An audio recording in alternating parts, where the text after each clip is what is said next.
The days are longer, the calendar is filling up, and I want to feel as good as this beautiful summer weather. That's why I've been loving Groons. It's one daily pack of gummies that covers my greens, vitamins, and minerals, and even has 6 grams of prebiotic fiber. So I don't need to juggle a complicated wellness routine on top of everything else. They taste amazing. They're easy to toss in my bag on the go. Plus, they're vegan, gluten-free, and HSA, FSA eligible for reimbursement. Save up to 52% off with promo code podcast at gruns.co. That's code podcast at gruns.co. Hi, everybody. This is Dawn Mitchell, and welcome to Dawn of Sports. This week, it's hot, it's steamy, I know, here in Minnesota, but we're going to be talking ice hockey. WCHA Commissioner Michelle McAteer is here. We're going to keep the hot stove hockey talk going and also give the love to the women who deserve it. Coming up.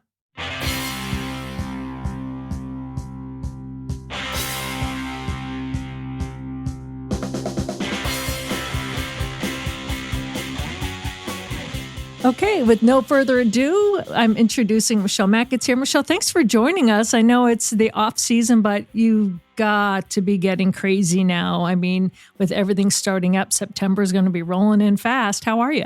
I'm great. Thank you so much for having me. So it's been about a year since you have been named commissioner.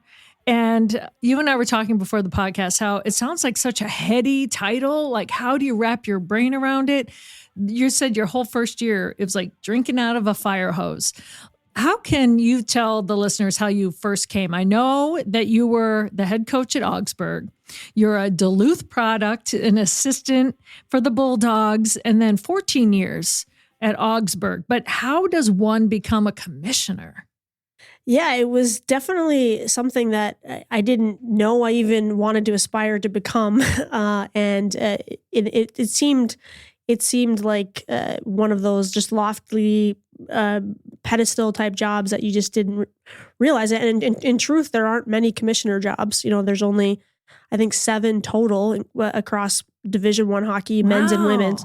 So it is few and far between. But I've been really fortunate to have my whole career in women's hockey, essentially. You know, I played at Minnesota Duluth, like you mentioned, and then got into coaching right away and was a grad assistant at Duluth, and then an assistant at Harvard, and then an assistant back at Duluth, and then at Augsburg for 14 years. So to be in collegiate women's hockey for my entire career, you get to know the landscape. And then I certainly was aware of the commissioner.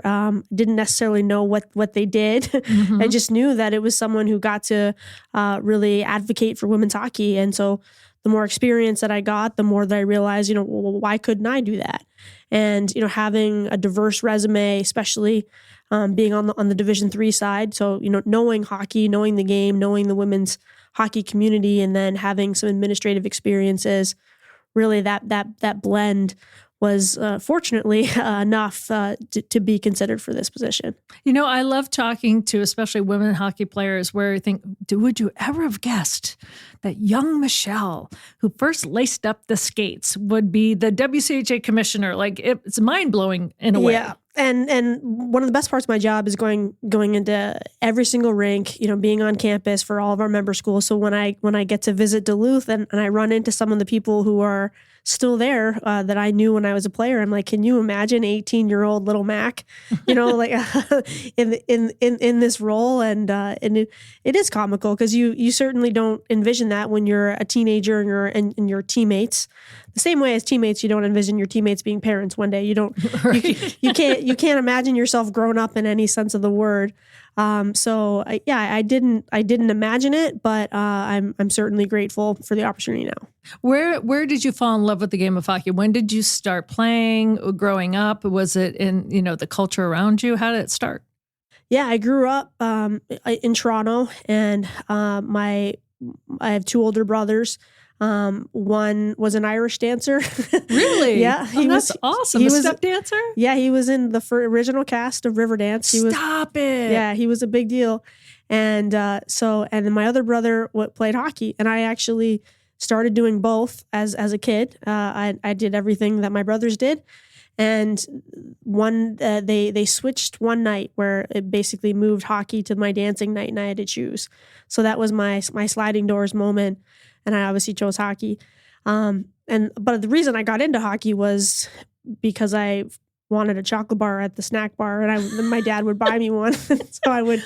It's the Milky Way sliding doors moment. Exactly. So following my brothers around and being in the rinks, and then started playing, and growing up, that was the 80s, and women's hockey, girls hockey wasn't booming yet. So I played in the Scarborough Sharks organization, and they didn't even have split division. So I think I was like 6 playing with 9 and 10-year-olds, because that was really kind of the early days for girls hockey.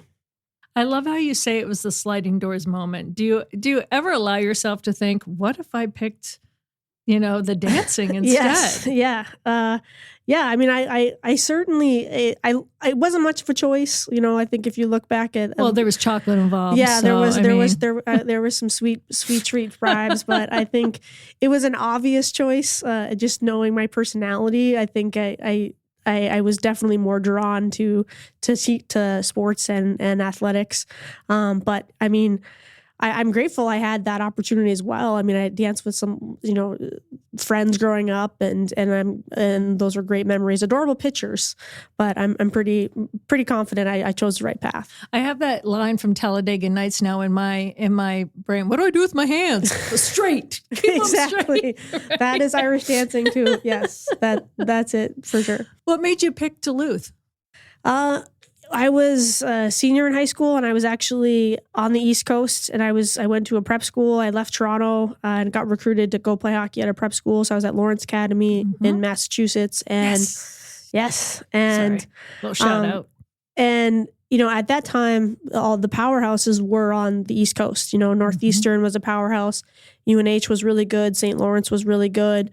The Ivy League schools. So I was on the East Coast and surrounded by a lot of strong Division I programs. But I got a call from Duluth, and the head coach, Shannon Miller, was the coach of the '98 Olympic team, and I'm a Canadian kid, and so that was a dream come true to get a call from the former Canadian Olympic coach, and so that really drew me to visit Duluth, and then just the idea of being part of something new, and was certainly a risk. And I know my teammates thought I was crazy to take that risk, and they thought it was a big mistake. And, I followed my gut on that one, and it worked out pretty well because we were really successful. We won 3 national championships. And I won my first national championship as a sophomore. And, my high school teammates didn't experience the same success. Yeah. Not everyone can say, first of all, they've won one, let alone what you have won. So to be on that ground floor of building what has become just a stalwart, successful program for women's hockey, you have to take pride in that as well. Oh, yes. Yeah, absolutely. I mean, it was historic, and I don't know, so we had great success, but my college teammates are still my best friends. We had a reunion, this summer, and we take a lot of pride in that, and we still are super connected to the program. And I know certainly in my role now, it's a bit different, where I have to manage being an alum and also being supportive of all our member all of our member institutions. But when I put on my alum hat, I'm incredibly proud of what we accomplished at Duluth, and hope that they can add to it. I think a lot of people don't realize when it's professional, when it is your job, like you're saying, now you're the WCHA commissioner, you can compartmentalize that. You can say, listen, and I'm not lying, all of the schools that are under my jurisdiction, they're equal. Yes, if it's my off day and someone says you want to go watch, the Bulldogs up there, you want to go up to Duluth, you're like, heck yeah, you can put your alum hat on and have fun. Most people don't understand that. And we've on further, podcasts, I've explained how sometimes I call them civilians, where they don't see the business side of the sport, where you don't forget who you are. On your off day, you can do whatever you want, but you really can separate that, can't you? Yeah. And because sports it's so relational, it's so intimate, and, you compete, but you overlap, in so many other spaces. So when you're teammates, you grow up playing together and playing against each other. And then for coaches, you spend hours in rinks together, you get meals together on the road, you work camps together. So in our sport, there you have relationships with so many people in so many different programs. And so it is personal, but yes, exactly. To your point is that you can have those personal relationships, but you can't let those personal relationships affect how you administer and make decisions. That's where your professionalism comes into play. And you can have healthy boundaries, and you have to have healthy boundaries. I think what I love too, kind of part and parcel with that, is you see players now like come from different countries, and they're teammates 1 minute, and then they have to go compete for a national team, and their roommate, now they're playing against each other, and then in a month they're going to be playing with each other again. It's that same mindset shift, but you still have to be competitive. And those are like where those cool stories are born. Yeah. And we'll see that this coming season, being an Olympic year, it's going to be a really exciting year for women's hockey. And, we have that exact same scenario where you'll have players who play from Finland and Sweden and US and Canada, and they may be wearing their same college jersey, and then the next weekend playing in a pre-Olympic tune-up, or in the Olympic, maybe an Olympic medal game, and then they come back for playoffs. And so, one weekend they're competing for the same dream, and then the next weekend they could be competing to crush each other's dreams, and then go back and forth. But yeah, that's the beauty of sport, and you see that for players here in Minnesota who grew up playing with each other from the same high school programs or against each other, and they can be best friends. And then the second the puck is dropped, they are ready to rip each other's heads off. And then, after the game, they're planning a summer cabin weekend, right? So that's the best thing about sport, is that it can be so competitive and healthy when you can manage those personal relationships. And now that there are so many successful women that are graduating from these programs, that rather than I'm going to go be a stockbroker, they're choosing to stay, like you, in the sport and contribute somehow, some way. And we have seen growth of women's sports, albeit it's been slow, but in the past year or so, kind of a boom that, listen, if there's eyeballs on the sport, it's going to grow. Everyone's watching women's sports, however you want to tally it, to be one of those athletes that maybe it wasn't pre-planned, but you're spending your professional career in that sport. Now you're seeing more and more women who have graduated from college programs stay in the sport. And how has that improved college hockey for women? Yeah, I mean, it is booming. And I think, it's not, you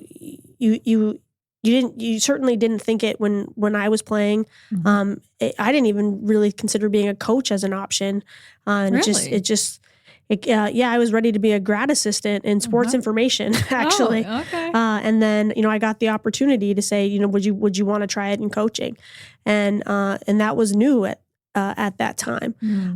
But that's the best part of my job looking back, is there's so many more opportunities than what I had. And we want to continue to make sure that those opportunities are growing, because now you can play professionally, or you can work in a professional organization, whether it's coaching, whether it's, front office, business management, or social media, or marketing. There are, women's hockey is a business now, and it was more of a hobby and more of just a pastime, in the past. But now we want to continue to get people to look at women's hockey, watch women's hockey, invest in women's hockey, so that it continues to be a thriving business. And also, women that have played hockey and become coaches, they can coach in the PWHL, they can coach in college hockey. They can also coach now in the NHL, and we're starting to see that. So it's not that you have to be a women's coach. You can follow your heart and have that open. How many women now are coaches in the WCHA? Yeah, we're excited that we have 6 out of our 8 programs are now led by female head coaches, and 5 out of those 6 played in the WCHA. So those are historic numbers. Yes. That wasn't the case Again, when I played, it was inverted where Exactly. and so it's exciting that we're at this point where now the people like me and these head coaches are now products of the game, are stepping up and taking the reins and help leading. And how important is that, right? You want to have women representing women. Absolutely. But you also want talent, and now you're getting both. Yeah, exactly. And, we're proud of that, because I think every coach, if you talk to every coach, they want to win.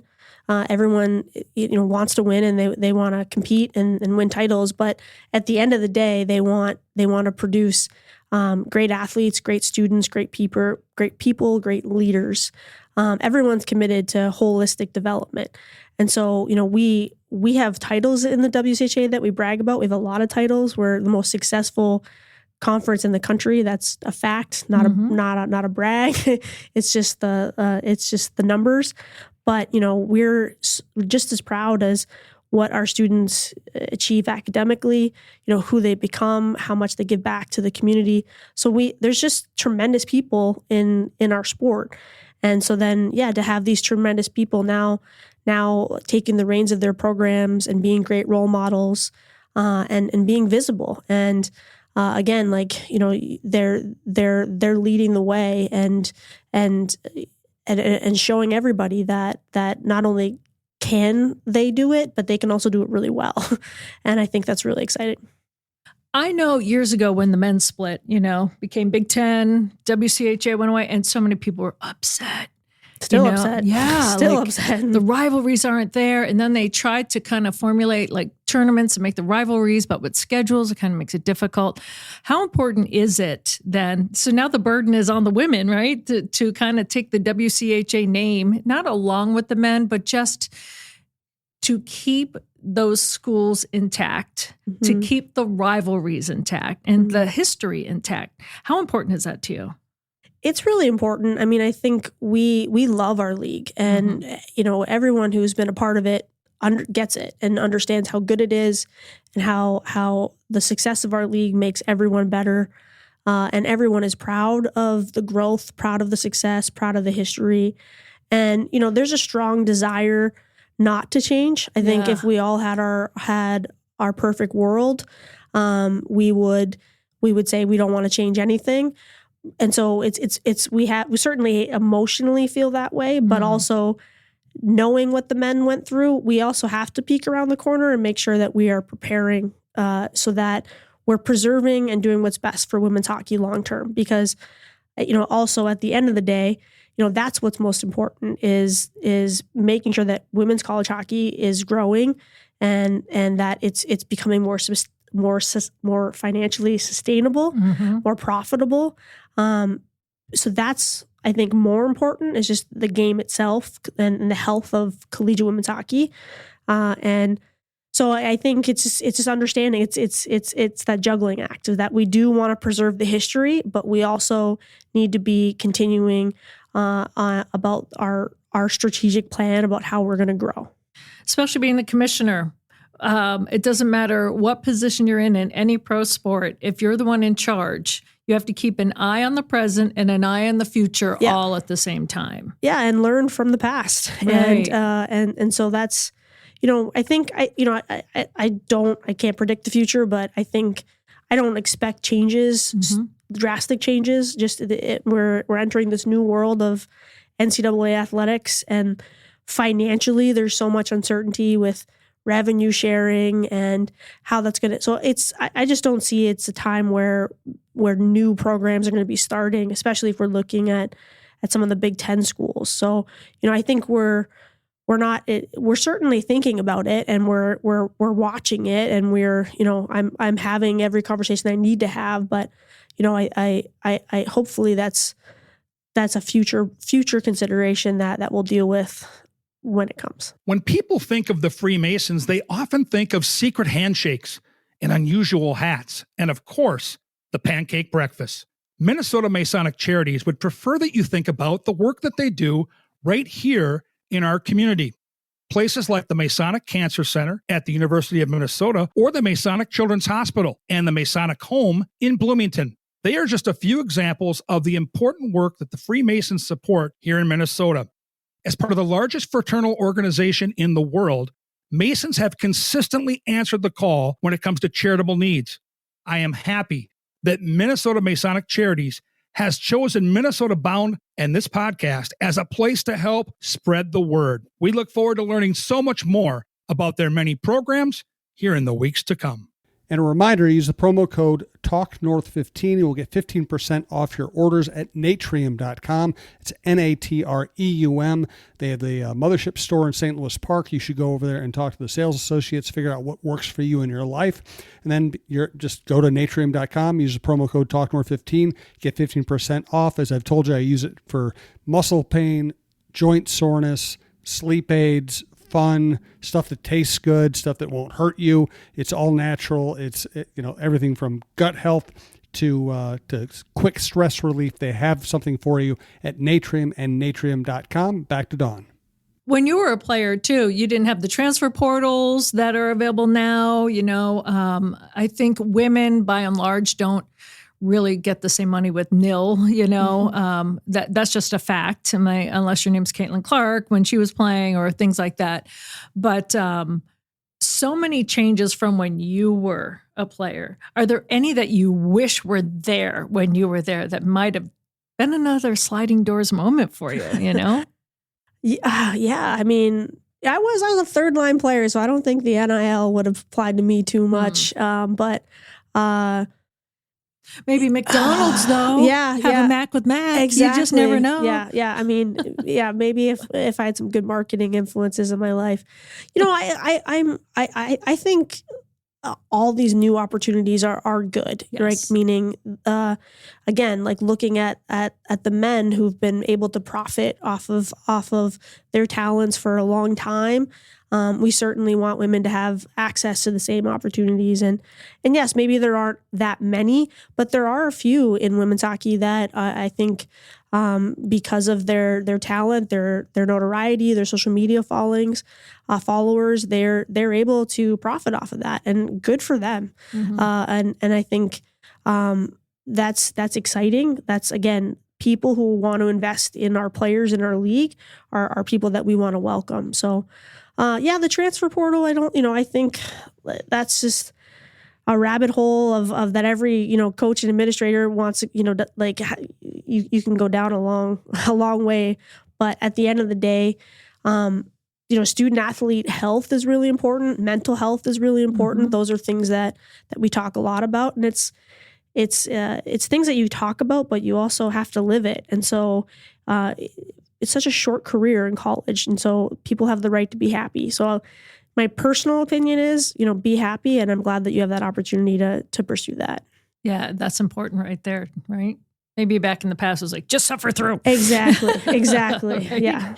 What has been the best, most fun, surprising aspect of this job so far in the past year that maybe you weren't expecting? They're like, oh, wow, look at this little nugget. Oh yeah, that's a great question. Because everything I feel like has been a surprise. I think I came from coaching, and it was surprising how much I really just enjoyed being a fan at these games, and so I really loved that I got to, and I went to a lot of games. I was in rinks every weekend and watch the top collegiate hockey players in the country, and amazing hockey, great skill. And then, when the game is over, think like that was a great game and I just get to go home and I don't have to worry about video. I don't have to worry. The results don't personally impact me. So I did really enjoy that. Like that was a relief of not necessarily feeling the weight of the drive for success. So I enjoyed that. But, again, this year we had two WCHA teams in the national championship, mm-hmm. Ohio State and Wisconsin. And I didn't like that because it was stressful. It was great that they got there, like the whole road there. But I remember at the end of the game, when it was one of the most incredible games that I watched, and seeing the joy of Wisconsin and then the absolute heartbreak of Ohio State. And I really got to know both teams and got to know their coaches and know how much they personally invested into both. And so I remember leaving that game feeling like really empty, like just because I was, felt like a conflicted parent. You're like Mama Kelsey. Exactly. I've said that before too. Yeah, like watching, and so that was surprising. So the regular season was great, but then so happy and thrilled for our league to have two teams in that game. But it was more emotional than I anticipated watching that game play out. You know what I think is cool? And it's kind of sad in a way, but it's also cool in a way that in my lifetime, I have watched women's hockey go from club sport in some colleges to D1 or D whatever that the college is. National team finally getting to go to the Olympics. When I was younger growing up, there was no women's Olympic hockey team. There was only men. And then to come here and when I first got here in 2004, covered the Whitecaps, I was just thrilled. Oh, the women are playing what? And then to see all the different iterations and now the PWHL. And then to still see the growth of the college game. So from someone like me, just the journalist on the outside looking in who's had friends play, I've never played on a hockey team. Hockey has always been one of my favorite sports from the moment I came out of the womb. I don't know why. Asked my parents for a little TV so I could watch the Bruins growing up. So I'd go, yes, and watch the goals scored. To sit back sometimes and I'd be like, wow, just to see how it has grown in my lifetime. I always say it should have grown faster. But then I always take that moment to appreciate. As a person who's ridden the wave, how do you appreciate it? Yeah, I think same, meaning that I recognize the huge strides. And, when the PWHL founded 2 years ago, I remember just sitting on my bed, the edge of my bed, crying when that first game, because it was so emotional, like professional women's hockey, like legit, it's here. That was overwhelming. And I was in attendance watching the Frost win their second Walter Cup this year. And that crowd was amazing. So I've certainly witnessed firsthand and how emotional and powerful it is to see where we're at. And I'm grateful for that. And even this first year, I cried when I watched a Bemidji State game that was aired on Fox Plus on I'm blanking. Edit this one out. What is it? Fox 9 Plus. So I was crying watching a Bemidji State game on Fox 9 Plus, and because I'm like, we're on TV. Yes. We were never on TV. Like the men were always on TV. So I those moments hit me, and I'm like, this is cool, and I'm grateful that we're here. But at the same time, I just recognize there's still so much room for us to grow. Yes, and that's where I feel really lucky and inspired in my role. Is I want to keep advocating for our sport, and I want, again, more people to tune in and watch our games and see like what an incredible game it is, because that's also incredible. Just comparing the skill level now to where it was back in 99, 2000, it's a lot better now. Yeah. And where I'm just out here, broadcasting to anyone who listen, like, this is such a great game. And I want people to support it, because we want our Caitlin Clark moment. We want to get to that tipping point where it's now we now have household names, and now we're on network TV, and now we're in national broadcasts, right? So, like, again, grateful and excited about all the strides that we've made, but certainly not satisfied, and pursuing hopefully more opportunities. When someone says to you, wow, what does WCHA Commissioner do? What's your elevator pitch to them? Yeah, well, I'm still figuring it out. Everything. Yeah. I cry at games. I think the hockey piece is the easy piece, right? Because, I'm very fortunate to be a hockey person, right? So, we administer like everything that goes into the league, or the scheduling, the travel, the organizing of our officials. And I have a great staff, first of all. So I have an assistant commissioner for operations, Byron, and then a director of communications, Mackenzie. So, and we work really closely on just all the league logistics. And we have a supervisor officials, Greg Shepard. So it's working together, managing our staff, making sure everyone's executing their roles and responsibilities. And then in season, it's we review major penalties. We make sure that, if there's anything that it needs to be considered for supplemental discipline, so there's all those weekly things that are the hockey pieces. But we manage our WCHA playoff tournament, which this year will be in St. Thomas. That's huge. New building. Yeah. And it's going to be, I think for the first postseason event they're going to be hosting. Nice. And so we're excited about that. So it's all of that in season, and it's traveling, watching games, getting to know the student athletes, getting to know the coaches, participating in all the national issues, conversations with the NCAA, all of our partner organizations in the PWHL, in the IIHF, USA Hockey, Hockey Canada. So, and then in this off season, it's been planning, organizing, figuring out how we're going to, everything that I learned last year, now how can we do it better in terms of how we market our league. We're always looking for new sponsors, partnership opportunities. So meeting with people who have an interest in supporting women's hockey and helping the game grow. And so we have so it's building those relationships. We're working on a strategic plan. We're working with our media outlets so that we can hopefully highlight and tell our stories. So it's all encompassing. And I think, when I was coaching, you'd say you do recruiting all year long. I think in this role, you do everything. Marketing and sponsorships all year long would be the short answer. I do love, because there are so many women that need to be spotlighted. And we've seen this with WNBA, when I grew up, what I'm doing now is I love the intermission of the hockey, because they took the helmet off and they interviewed the players. Now sometimes they just do it really quick next to the locker room, but they took them into a different room, and it seemed like this eternity. Is probably only a 2.5 minute interview, but I got to see what they look like, away from the being on the ice, even for a few minutes, a helmet off, get that facial recognition. And so I think for female athletes, it's the same thing. When you get to know them even a little bit, that's what kind of propels things forward. Oh, absolutely. A personal connection. Yeah. And because, again, they're such great people. Our student athletes are, they're incredible hockey players, but, then you find out, we have so much academic success in our league that I think that's the one of the things I've always been proud of as being part of the women's hockey world is they are great students. They volunteer, they work, they do research. So yeah, they are just, they have such bright futures in whichever path they choose to take. And that's one thing we've focused on in terms of our social media, is that we're trying to highlight our alumni as well.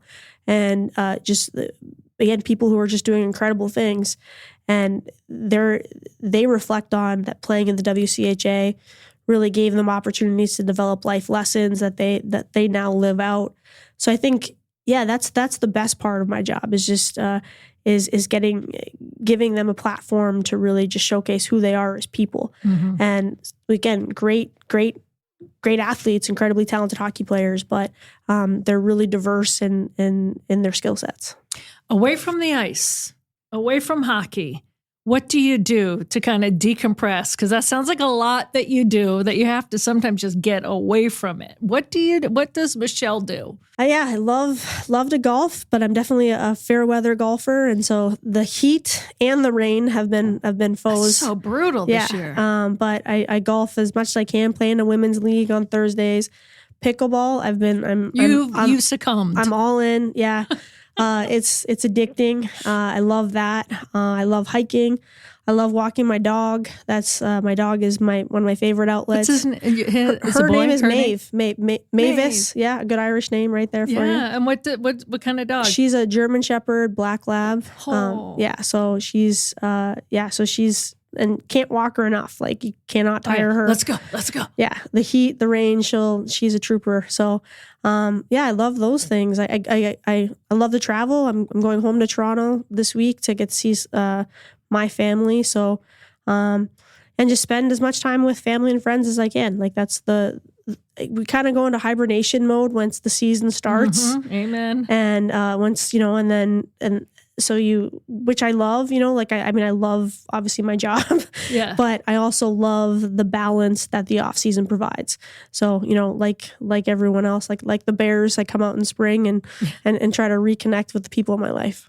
Yeah, you need some sanity, levity. You need to get away from. I think you talked about the mental health of the players, coaches, administration, commissioners. You all need to take that old advice too. Oh, absolutely. And I think, they do. I think, and I see it in our coaches. They know when to work, but they also take the time that they need. And just, again, we have a lot of flexibility over our off seasons, and that's nice. And that's one thing that I've enjoyed this year, is that it's been a productive off season. We've done a lot that we can, that is going to, I think, position ourselves to be really strong in this year as a league. But then that's been balanced out by having some flexibility too. Well, if you are a sponsor out there and you want to sponsor WCHA, you know who to call. Michelle's ready to take your phone call. Yep. Email's on the website. Check us out. And before I let you go, what would be your maybe parting words for anyone listening that has maybe occasionally watched a women's hockey game? What can you tell them about the WCHA and why they should watch this year? Yeah, it's the best college hockey conference in the country. We've won 22 out of 24 national championships. And, we've won, I think, 5 consecutive national championships. So our league produces the best, champions. And, and this year, especially, is such a great year for women's hockey, being an Olympic year. And we have some of the most highly touted potential draft picks for the 2026 PWHL draft. So there's so much to brag about. And the game is fast, it's skilled, it's smart, it's competitive, and women's hockey is growing. So if you're a Frost fan, and there's a lot of Frost fans who are new to hockey because of the Frost. Yes. Well, if you want to see the future Frost players and the future PWHL stars, take a look at the WCHA, because we have 8 schools, across 6 in Minnesota, with Minnesota and Wisconsin, or with Wisconsin and Ohio State being our out-of-state team. So it's just incredible talent. Well, Michelle McAteer, Commish Mac, if you will, thanks for joining us. Thank you, Don. I look forward to even diving in. I've always loved WCHA hockey and just women's hockey in general, but I look forward to diving a little bit more. Thank you. Thank you.